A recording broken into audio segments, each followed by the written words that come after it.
Hello po, magandang araw po sa ating lahat. So duty na naman po kami dito sa may Itsa Busway Carousel. So ito po yung Monumento Station. Nakikita niyo po. Yan.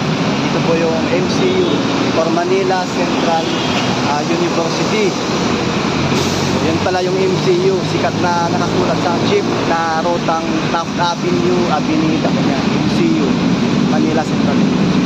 So doon po yung circle ng monumento dyan banda.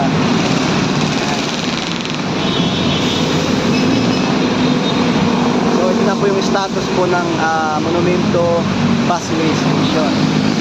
So patapos na po siya as of July 10. July 10, tapos na po. So ako na lang siya, finishing na lang, finalization na lang po, konting walis o konting kung ano pa. So siguro by next week or next week okay na po ito, para mas komportable na po yung mga commuter po dito sa busway. Kasi sa ngayon, dalawa po kasi itong buwan dito, overpass ito, saka yung sa kabila. So ito nakasarado. So yung mga taga dito sa side na to, napapalayo na papunta po dun sa kabilang overpass, which is dun.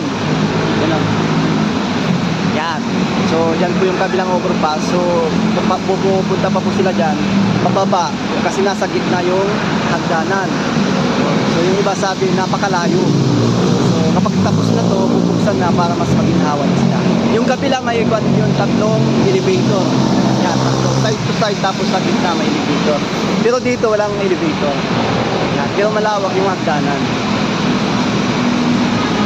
Yan, so yun po, magandang pan po ito, update po or upgrade sa mga commuters po dito sa Metro Manila. Anyway, ito palang busway, nasa silong lang po. Yung taas nito, LRT. So yun, LRT, tapos sa baba, busway. So, taas baba yan, yung sakayan. Tapos dito, mga sasakyan, jeep or halo-halo ng mga sasakyan. Itong na to, lane na to, pang busway lang to, pang mga bus lang. Saka nag-open sila ng isang lane para naman sa parakan. Ayun, may mga motor na, kasi dati busway lang ang kanyan, bus lang yung dumadaan dyan ng busway. Ngayon dalawa na. So sa kabilang side naman ganun din.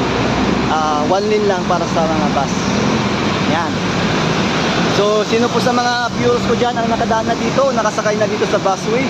So yun po, malapit na po matapos for your convenience po sa pag-commute. So thank you for watching.